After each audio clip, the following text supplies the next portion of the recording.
¿Cómo aplico esto en mi trabajo? Sí, en mi trabajo como constelador y como terapeuta, en terapia individual también. Lo aplico básicamente de 3 maneras. Una es cuando estoy haciendo una constelación familiar, si yo puedo detectar que la familia está, por ejemplo, fijada en un movimiento 3, yo puedo saber qué puedo esperar si dejo que la constelación se desarrolle por sí sola. Por ejemplo, añadiendo representantes. Allí, lo que va a ocurrir es que vamos a ir a que los padres tienen esa misma estructura. Por ejemplo, si yo puedo ver eso, que hay una pareja que se relaciona de esta manera, puedo saber que si dejo la constelación, va a moverse al añadir la familia de origen probablemente hacia un 6 o hacia un 9. Si yo incluyo a toda la familia de origen y no hubo un evento específico que tiene que ver con esa pareja en ese momento, por ejemplo, que el padre se quedó sin trabajo y toda la frustración de la pareja se depositó en el hecho de que el padre se quedó sin trabajo, ¿no? Entonces lo ponen todo ahí. Cuando la pareja queda fijada ahí, lo que hay que ver es esto.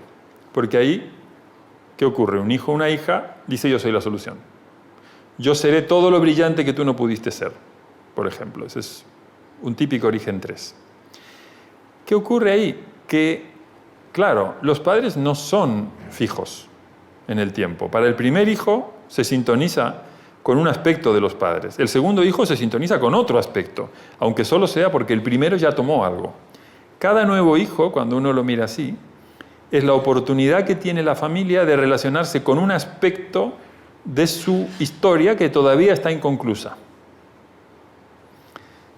Entonces cada hijo se sintoniza con aspectos distintos de la pareja.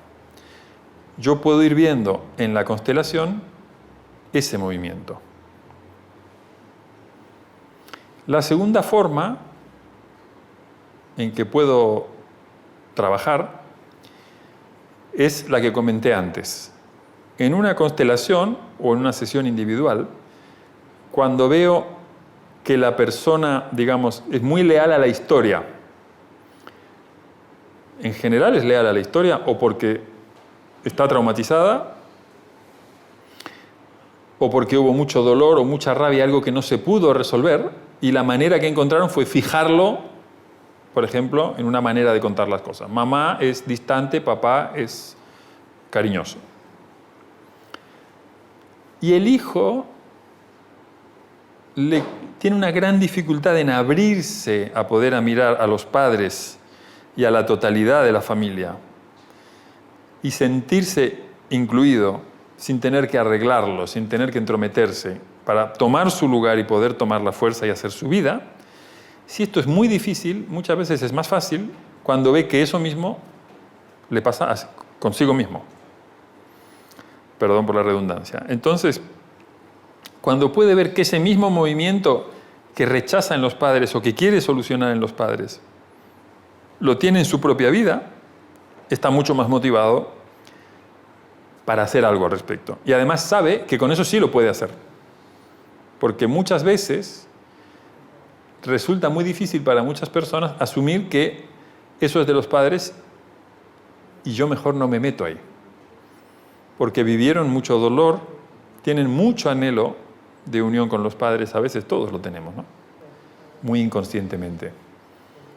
Pero es difícil muchas veces que puedan tomar la distancia necesaria de los padres. Pero, si ve que eso mismo le pasa en su relación con él o con ella, ahí puede hacer algo. No es que ahí ya no se puede meter, que solo es asentir. Ahí realmente puede hacer algo. Se da cuenta inmediatamente y es más fácil entrar por ahí y al cambiar esa pauta empieza a poder mirar otros aspectos de la familia que hacen que la constelación se mueva. La constelación acá o su familia se mueva. Porque pasó, por ejemplo, a poder identificarse y vivir y encarnar esa parte que los padres no podían mirar. Ya solo con esa parte ya tiene distancia para poder mirar a los padres de otra manera. Porque los padres, ¿dónde están mirando? A la otra. Por ejemplo, al que siempre quiere y no puede. Cuando se identifica con la otra parte de quien nadie espera nada, ahí puede ver otra parte, también de los padres. Y hay una tercera forma en que yo lo uso, que se me fue dando de forma natural con el paso del tiempo, y es esta. Que esto supongo que lo adquirí de la Gestalt. Que en cualquier polaridad, una polaridad que es extremos de identificación, ¿no? Esto básicamente también es una polaridad. Pero es una polaridad en resonancia con un sistema.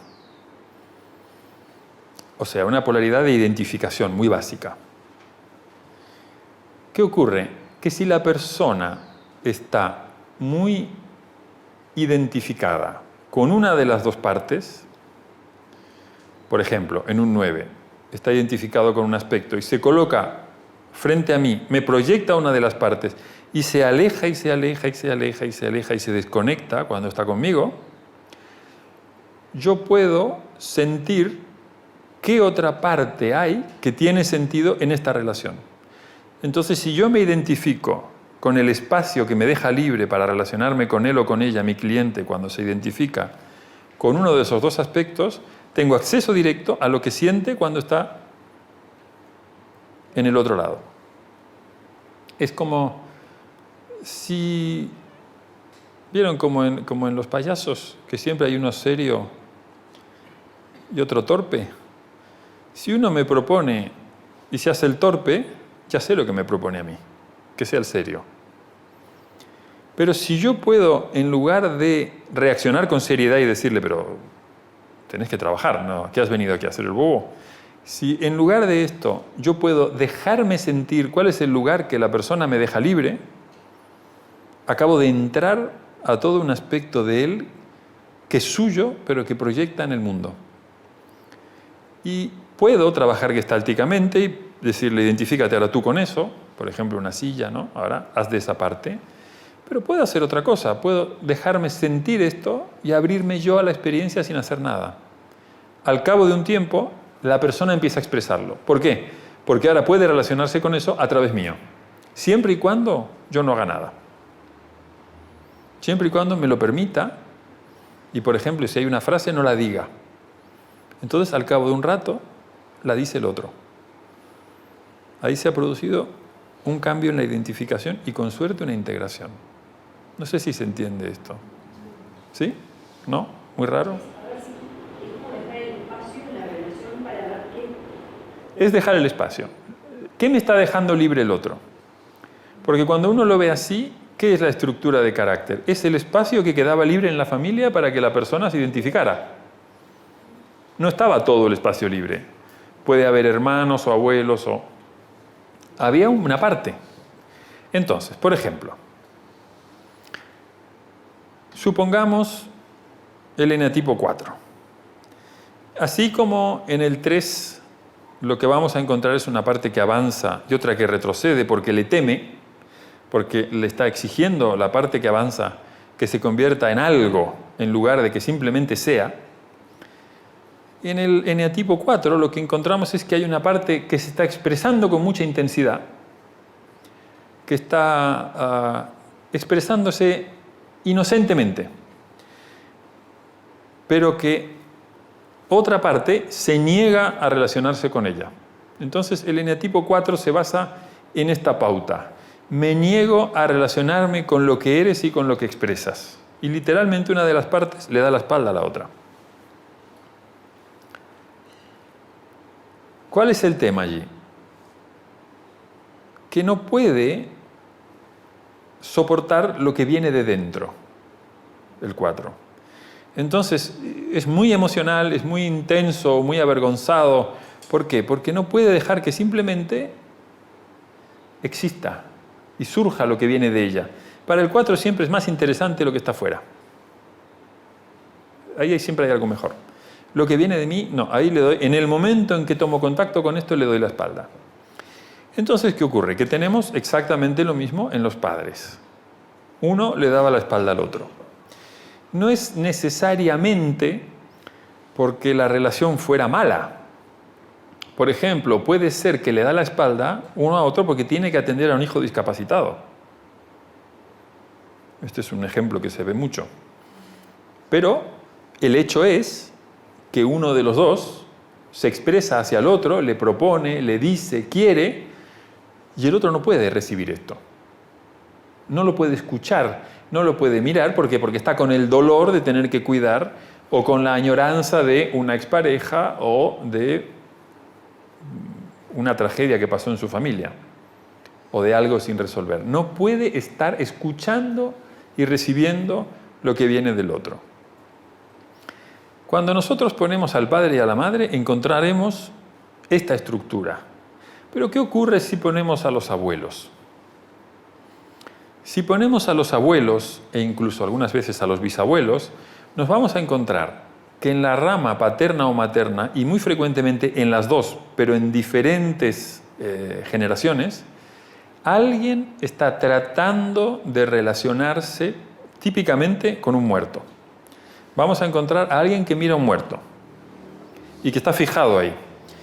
Pero puede ser también alguien que está tratando de relacionarse con alguien y lo intenta con alguien con quien ya no puede relacionarse. Esta es la estructura del uno. Entonces, ¿qué tenemos? Vamos a encontrar sistemáticamente que al nivel de la rama familiar general, al nivel de los abuelos, por ejemplo, el 4 proviene del 1. Y el 1 del 7. Y así consecutivamente. Cuando vayamos poniendo sucesivas generaciones, vamos a ir viendo cómo va en la línea, pasando. ¿Y qué va a intentar el 4? El 4 va a intentar separarse. La parte que rechaza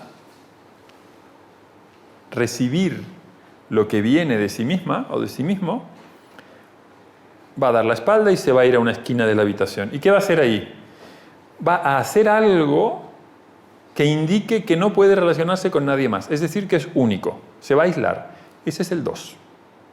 Va a intentar un movimiento 2. El 2 saca todo a su alrededor y se relaciona con el espacio.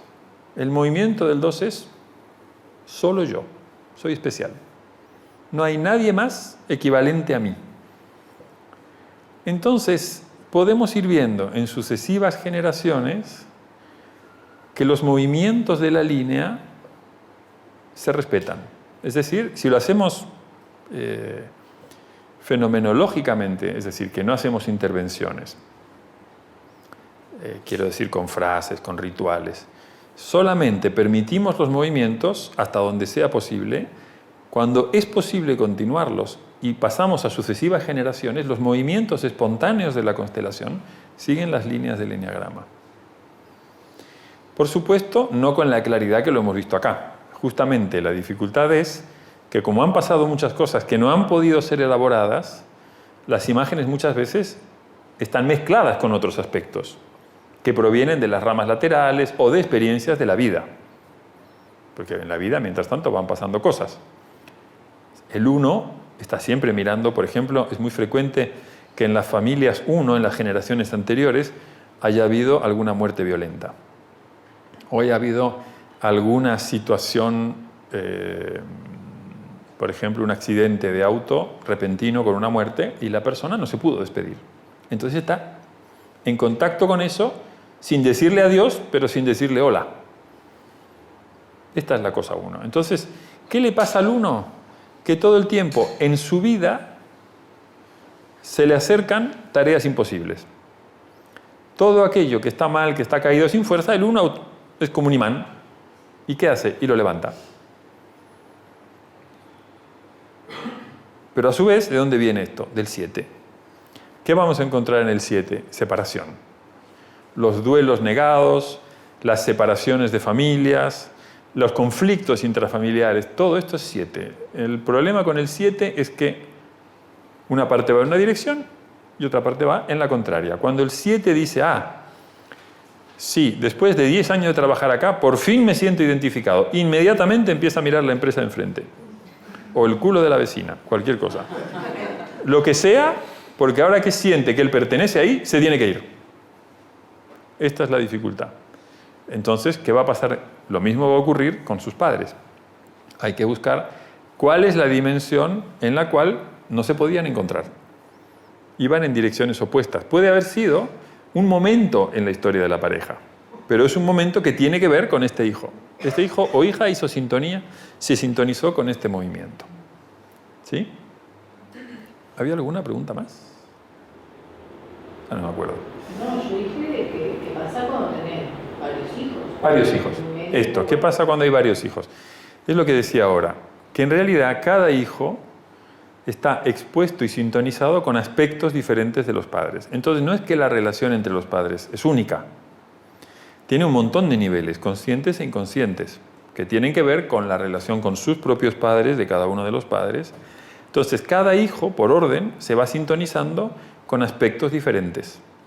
Y ahí depende, por ejemplo, si es un varón o una mujer, si es el primero, segundo, tercero. Ahí, dependiendo del orden, hay distintos aspectos que la familia todavía no resolvió, que tratan de resolverlos a través del hijo. Entonces el hijo se identifica con ese patrón, con esa pauta que está disponible en la familia de origen. ¿Sí? Es como le queda ese espacio. ¿Dónde crece la planta? No donde está el pino, al lado que hay espacio. Bueno, crece ahí. El hijo es así, lo mismo. ¿Dónde está el espacio libre? Y acá. ¿Qué hay en la familia? Muchísimo dolor, un duelo negado con duelo de varias generaciones, nace un 8.